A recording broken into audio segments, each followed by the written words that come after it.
Welcome to episode 313 of the Elevation Recovery Podcast. This is your host, Matt Finch, and in today's episode, we have a very special guest coming to share her story about addiction and recovery, and also a Kundalini awakening near-death-like experience that you won't want to miss.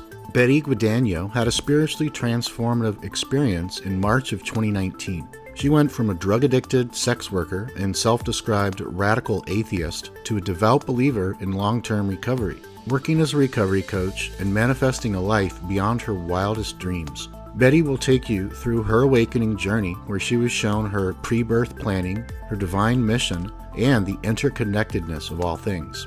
This is a story of a very traumatic childhood, adolescence, and early adult life, and her addiction was so severe and her recovery transformation so extraordinary that her story is proof of just how much potential we have. And even with an extremely severe addiction and very few life skills and reaching a really low ultimate bottom, we can use that rock bottom, as J.K. Rowling said, as a firm foundation to rebuild our life upon. Betty Guadagno is known online as Buddha Betty, and you can find her on Facebook, Instagram, and YouTube, all with the name Buddha Betty, or you could reach her by email at wavywanderer@gmail.com. And with that being said, let's now get into this fascinating, inspiring, and highly entertaining story that you're about to hear. Thanks for tuning in to the Elevation Recovery Podcast, your hub for addiction recovery strategies, hosted by Chris Scott and Matt Finch. Welcome to episode 313 of Elevation Recovery. This is Matt Finch, and today we're going to talk with Betty about her story about addiction recovery, and special treat, her NDE. Papaya is especially excited this morning.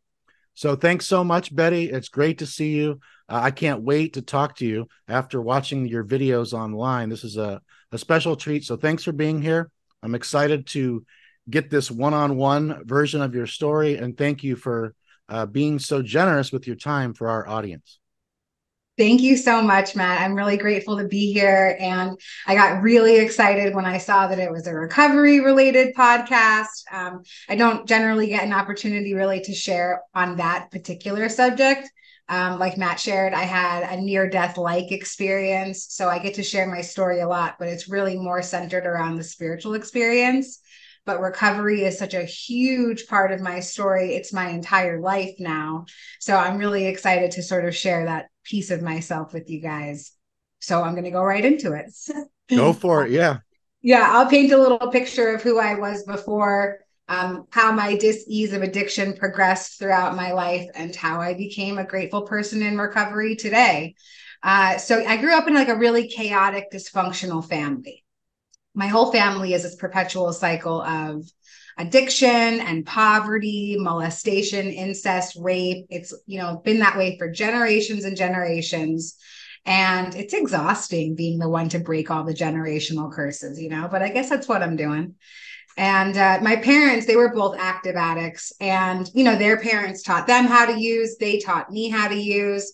And I don't mean that my parents shot me up with drugs or anything. I mean that when my parents were experiencing an emotion, any emotion, it could have been depression and sadness, or it could have been joy and elation. They would smoke something, they would drink something, they would take a pill, and their emotion changed. And so I made these mental notes as a very small child who had already been through some very traumatic things in my life, that as soon as I had an opportunity to grab at any of those things to not feel, I would. And so that's what I did. And my parents, I watched their dis-ease of addiction progress throughout their lives. We were constantly getting evicted. We were really impoverished. We stole our groceries. The lights were always turned off. The gas was always turned off. It was just like a very challenging life, but I didn't know any different. I thought that everybody's life was like that. And this was in 2007, my parents, this was like the height of the Oxycontin epidemic. And so like our whole house was just constantly filled with orange prescription bottles. Everybody always had a bottle of pills in their pocket. That's how you knew they were coming. You could hear them rattling down the hallway. And my parents were constantly running out of pills. And so we would go doctor shopping, and it was like our family business. And my parents were facing another eviction. The lights were turned off again. The phone was turned off, no utilities. And they made this decision that they had to stop using drugs and end their suffering. And they did that by committing suicide with one another because they didn't know that there was any way to stop using drugs without dying. And I was 23 when that happened. My sister was 18. We found them. And I mean, there's just no words for what something like that is like. It was just this huge, open, bleeding wound of abandonment, rejection, hurt, so much stigma and shame associated with it. And I was instantly orphaned. And there was two voices in my head that were like, that came to me after this experience. One voice said, you should let go of drugs. They just killed your parents, because I was already an addict when this happened. The other voice said, you have to keep using drugs. It's all that you have left of them. What kind of daughter would you be if you let go of the legacy of your family? And in that moment, that voice seemed to make more sense to me. And in that instant, drugs became my parents. Drugs became my higher power. They became my whole universe.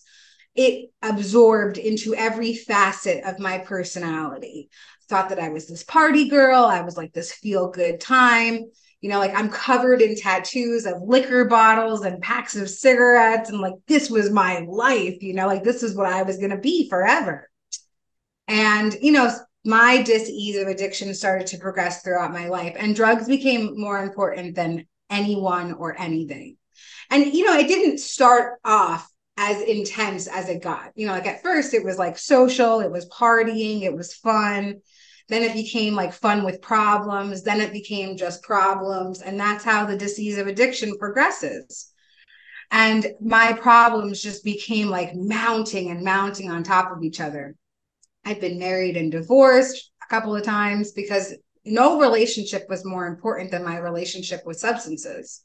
And, like I've lost jobs, homes, pets, companions, friends, everything in my life. Nothing was more important than getting messed up. I just could not handle feeling my feelings.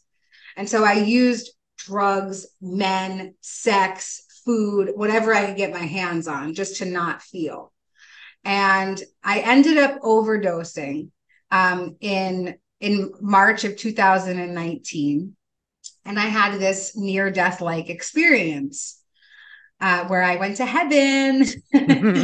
And, I was a militant, radical atheist in my life, not only because my parents were drug addicts, they didn't teach me about God, but also because I didn't want to believe in God after what happened to my parents or all the things that had happened to me. I didn't want to believe in a creator that would allow things like that to happen. And the only thing that I kind of knew about God was just like little bits and pieces from the Bible that you sort of pick up in the world. And I knew that in the Bible, it says that if you commit suicide, you go someplace really terrible. And I couldn't imagine my parents suffering their whole lives and then being condemned to suffer for all of eternity. So I just stayed hidden from God because it seemed a lot easier until I had this experience, until I had this spiritual experience. And it became real clear to me real fast that my personal pursuit of atheism was misguided. So I have some language for what happened to me today. It's called a Kundalini awakening. And if you don't know what Kundalini energy is, neither did I. Kundalini energy is described as life force energy. So in different cultures, they call it different things. In the Western world, we might call it receiving the Holy Spirit. And in Eastern philosophy, it's called Kundalini. So basically, we have this spiritual body. It's these 7 chakra systems inside of our spiritual selves. And the Kundalini energy rises from the base of your spine up to the crown of your head to activate your chakras. So these are systems in my body that have never been awoken, never been activated. I didn't even know what a chakra was. I definitely didn't know anything about spiritual awakening. So as this rush of energy was going up and down my body, as my third eye and my crown opened, it was like my spirit shot out of my head and started to travel into the space of eternity. I was greeted by loved ones that had crossed over. My father was there waiting for me to guide me through. I also had a boyfriend who had recently passed away. He was there as well. And I just kept hearing my boyfriend say to me, you are worthy of all the love in the universe. You are worthy of all the love in the universe. And it was like this repeating message over and over and over again. And it was just filling me up. And then I sort of experienced a bit of a life review. I started to instantaneously feel every emotion that I'd ever experienced in my life, and every emotion of the other person, what they experienced in their life, in our interactions with each other. And the one that was very prevalent in my experience was my parents' suicide. So not only did I re-feel that as a grieving daughter, but I also felt it from their point of view, and like the angst and desperation that they were feeling when they made this decision and committed this act together. I thought that I would never be able to escape it.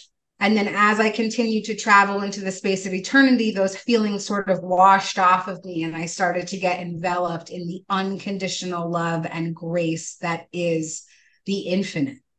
And I found myself kind of like on a platform. It almost felt like a laboratory. And there was this long sort of card table, and there were these beings behind it. And they were sort of thumbing through this big, huge book. And they were like, oh yeah, you're going back. You're not supposed to be here yet. and everything was just like, obviously so bizarre. I just thought that I was like really messed up. All I knew is that I took a bunch of drugs, and now I thought that I was like in some other dimension, So they told me that I had to go back to Earth. That was the first thing that they said. And I don't really have adequate words to describe what it feels like to be there. But this is the best way that I can describe it. So in my life, it felt like I was constantly being fractured into these small shards of glass. Like maybe when I started life, I was like this nice window pane. And then every time something happened to me in my life, a hammer would hit it and it would splinter. And then eventually throughout my life, it just started to crack into all these little pieces.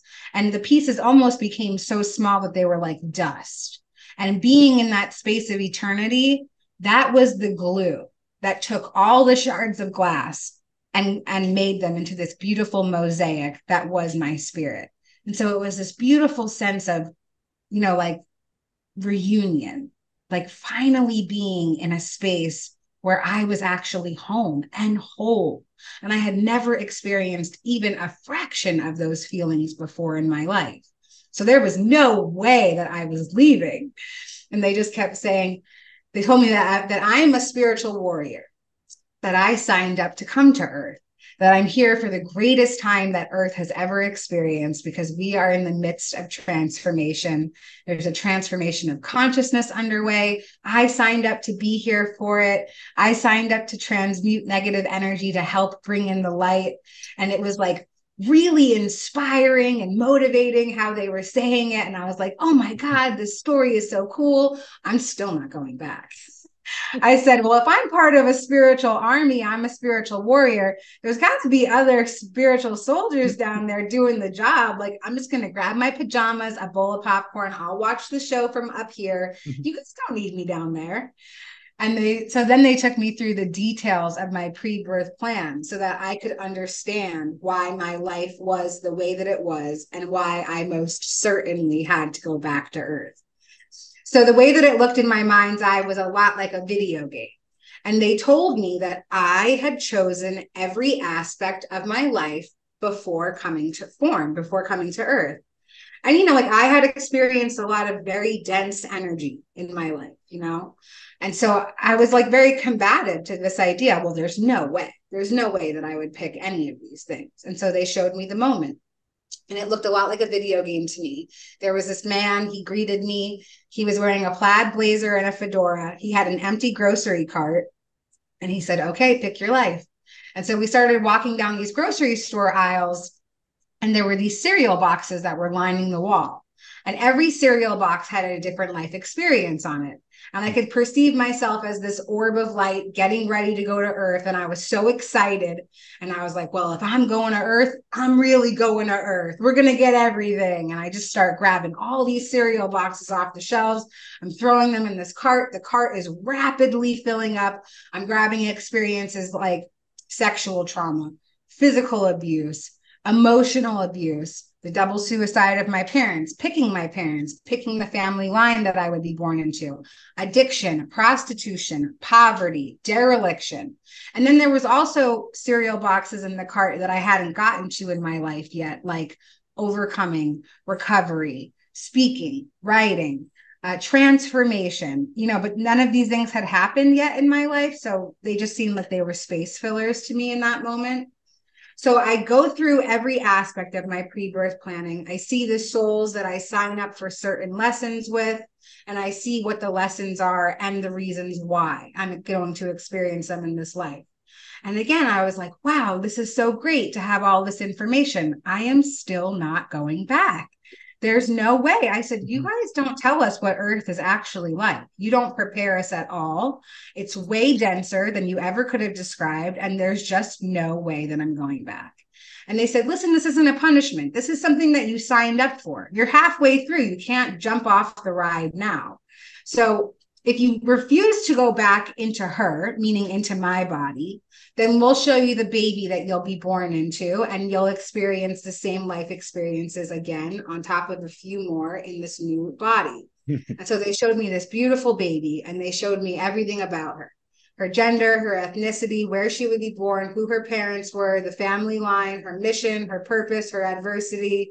And this baby had even deeper levels of challenges than I had already experienced. And I thought, well, there's no way that I can start from zero. So if these are my only options, I guess we'll just go back into her. And I, could still perceive my body outside myself. And as I sort of sifted back into my awareness, they said, trust us. Your life will not be nearly as challenging as the first half was. The first half of your life was boot camp. The second half will be carrying out the mission, and you'll have help. Trust us.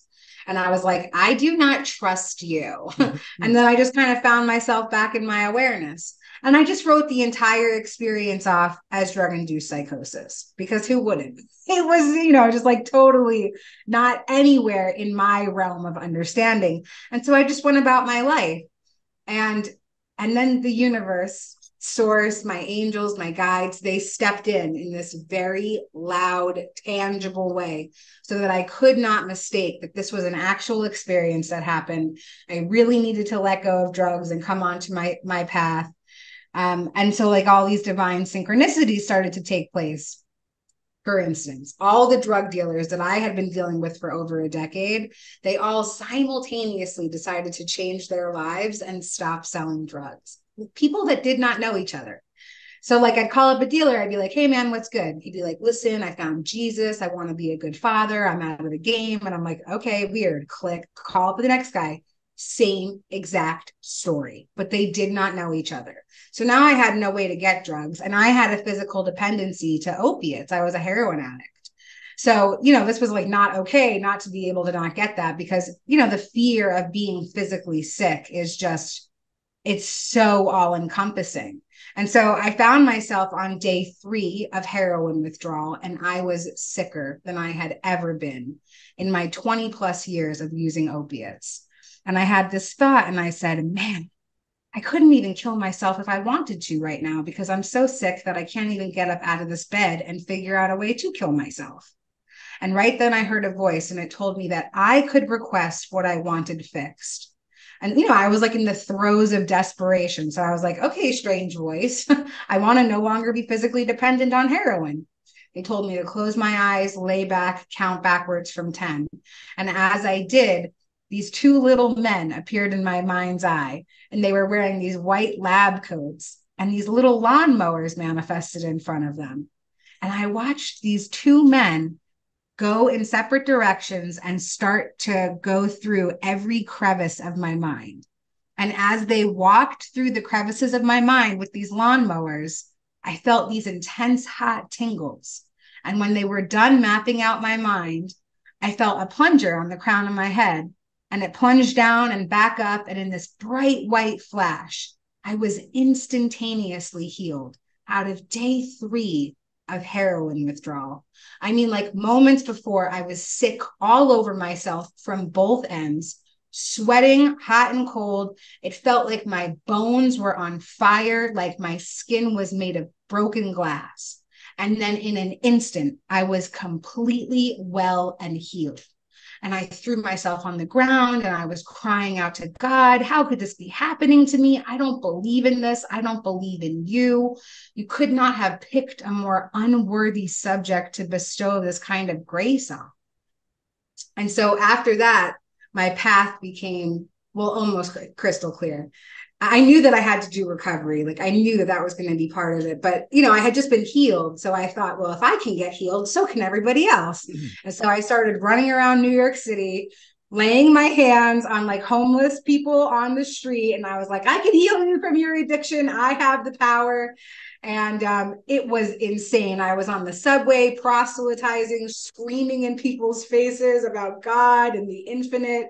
And, it was so wacky. And thank goodness for my integration process kind of helping me through settling all of that. But, like in all of that sort of insanity, I had a lot of faith. I had this newly born faith, and it was not penetrable, like it was everything in my world.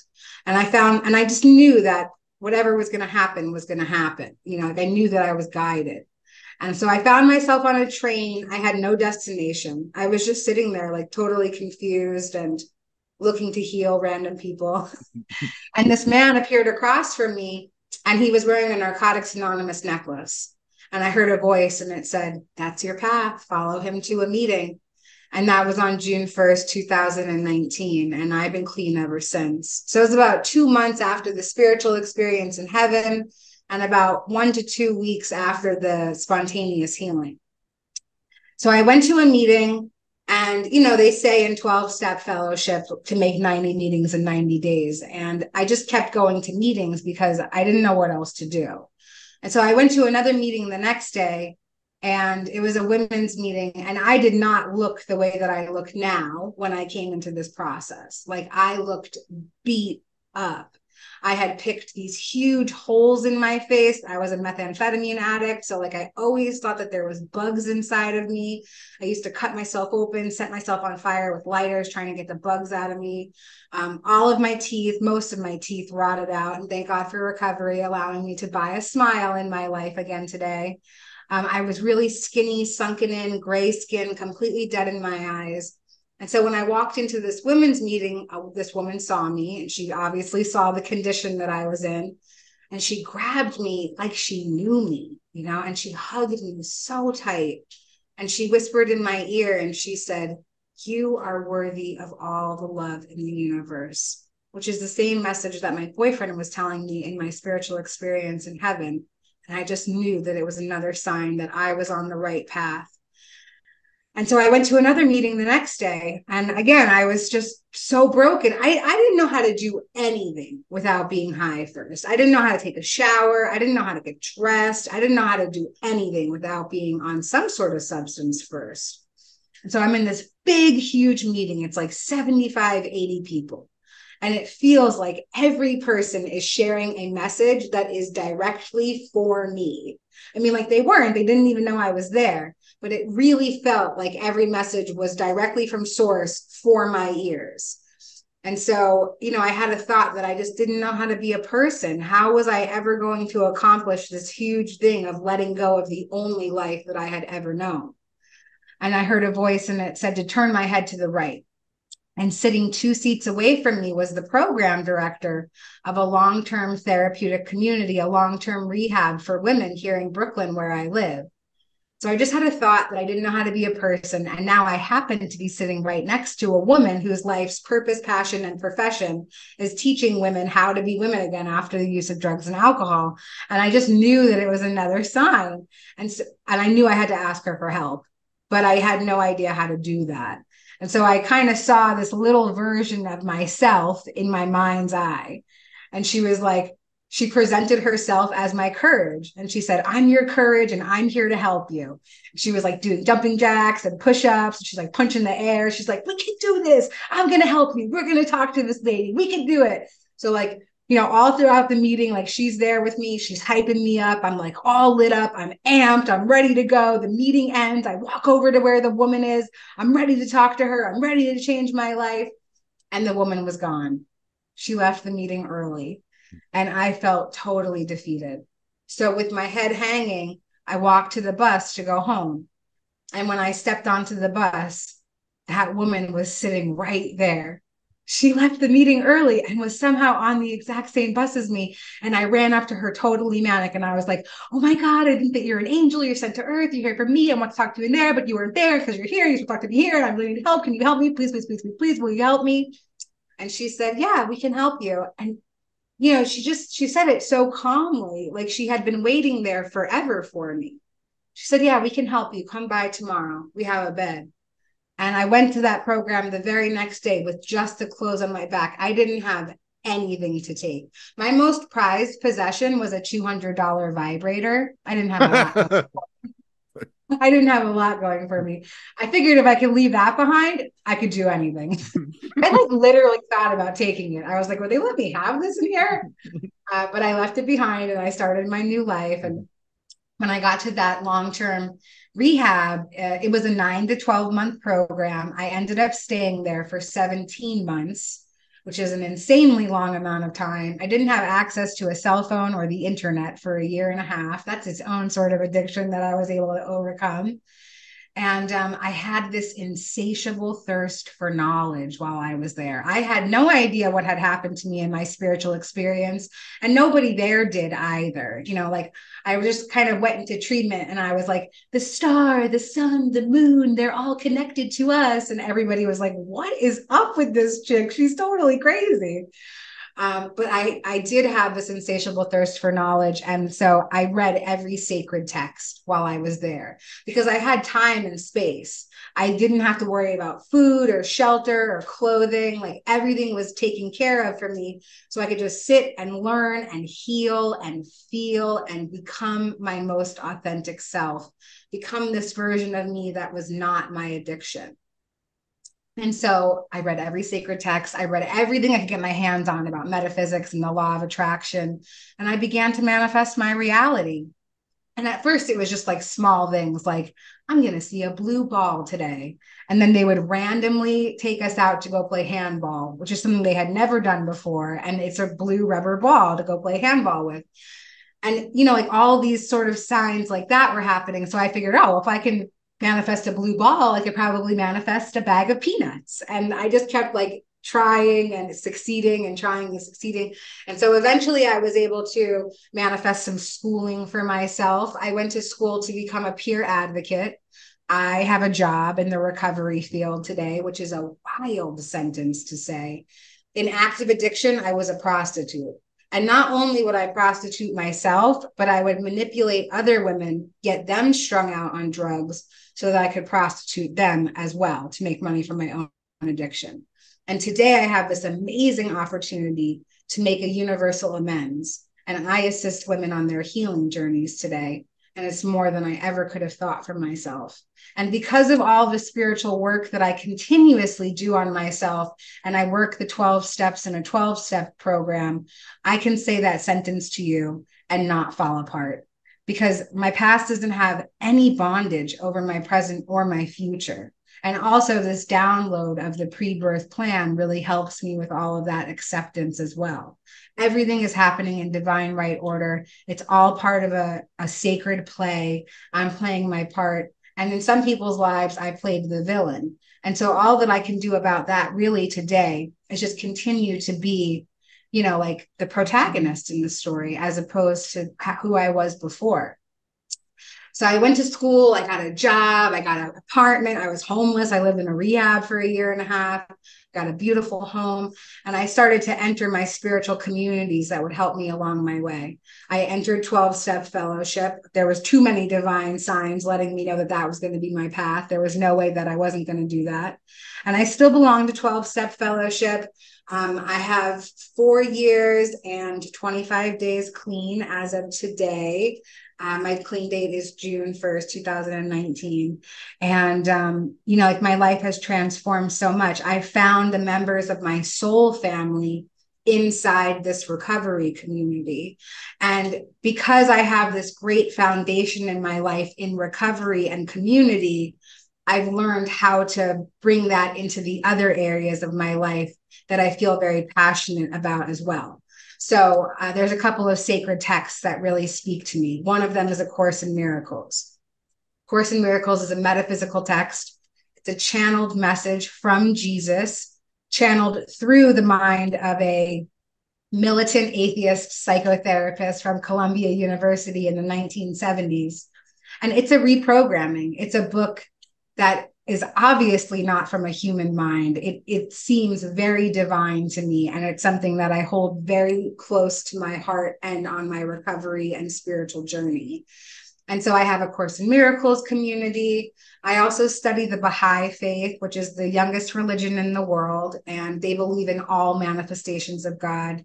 So Abraham, Moses, Buddha, Krishna, Jesus, Muhammad, and they also have their own prophet from the late 1800s, and they believe that there will be more manifestations of God in the future. And I'm not a Baha'i myself, but I love their scripture so much. And so I have a community where we study that together as well. And I also belong to a group for near-death experiencers and spiritual experiencers with the International Association for Near-Death Studies. And just being able to find a community of people who all have similar stories to my own has been so transformative for me. I have found my tribes. These are the people that I am meant to grow and learn with. And for me, the biggest part of my recovery journey is being able to depend on other people, and to be a dependable person for other people as well, because that's not who I was before. People used to run away from me, let alone like ask me to speak. No way. People couldn't stand me. And my life really has transformed so much. And if that's possible for me, it's literally possible for anybody. Like the spiritual experience aside, for me, being in a 12-step fellowship has been the baseline of my recovery. And, like you don't have to have a near-death experience to practice the 12 steps. The 12th step promises you a spiritual awakening. And so for me, the underlying message remains, my spiritual awakening is about bringing me closer to my purpose. And my purpose is being of service to other people. And I get to do that in all of these beautiful aspects of my life, creating space, creating healing space, just being a person that can listen. And that's my story. Thank you so much for giving me space to share. And thank you for staying so present for it. Yeah, totally speechless. That the whole thing. I'm like just imagining the audience listening to this right now for the very first time.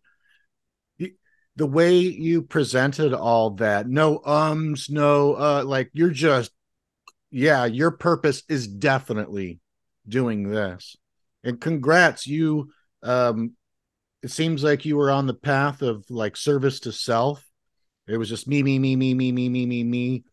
then so it was service to self, me, my problems, my drugs, my needs, my desires, at the expense of other people, right? Harmful speech, harmful action, all these things, just creating all this negative karma. But then there's the soul contracts and everything, and all is like that. But you just made a radical switch, like no more. And then you went not just the service to others path, but like full service to others, where you're not just living your purpose, but you're straight up embodying your dharma, like really powerfully too, not just a little bit. It's like it's the full expression of what it is.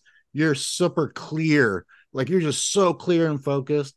And so going to that other realm, the spiritual realm, and having that experience, that probably made it so much easier to have that faith. And so that's why I love listening and watching on YouTube and listening on podcasts to near-death experiences, near-death-like experiences, life between life and past life hypnosis, regression, stuff like that, reading various sacred texts, probably not as many as you.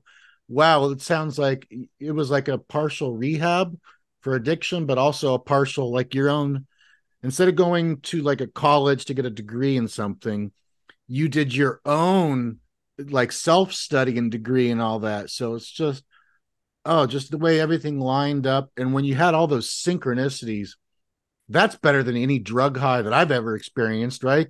When you get not just a good synchronicity, but maybe there's a day where there's several, that's better than any drug high, right?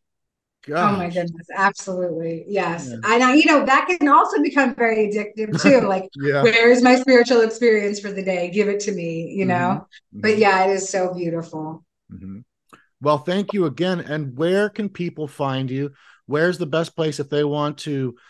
You said earlier when we were kind of wrapping before this that you're working on a podcast that's got, I think, around 19 episodes or something. And you've got an Yes. Instagram, a really awesome Instagram, which I recommend. So where are all the websites, resources, and what kind of stuff are you excited about for the future? Anything you want to say? Yeah, so I am on social media. My handle on everything is Buddha Betty. Right. That's YouTube, Instagram, Facebook. And I also have a podcast for the International Association for Near Death Studies. And you can find that at Ian's Videos on YouTube. And it's also linked on my YouTube as well. And yeah, so I'm really excited for holding space for spiritual experiencers. That's like what I really feel called to do right now. I also have a coaching business. I help people through whatever area of their life they're looking to transform, like thanks to my time away and like having all this time and space to cultivate some of my spiritual gifts and just some of my, just like being able to live a life that is transformed. I've been able to pick up some key things that I think are really, really well used in assisting others in transformation as well. So yeah, I that's what I see for my future, and I'm really excited for it. Just being able to assist others on their own healing journeys.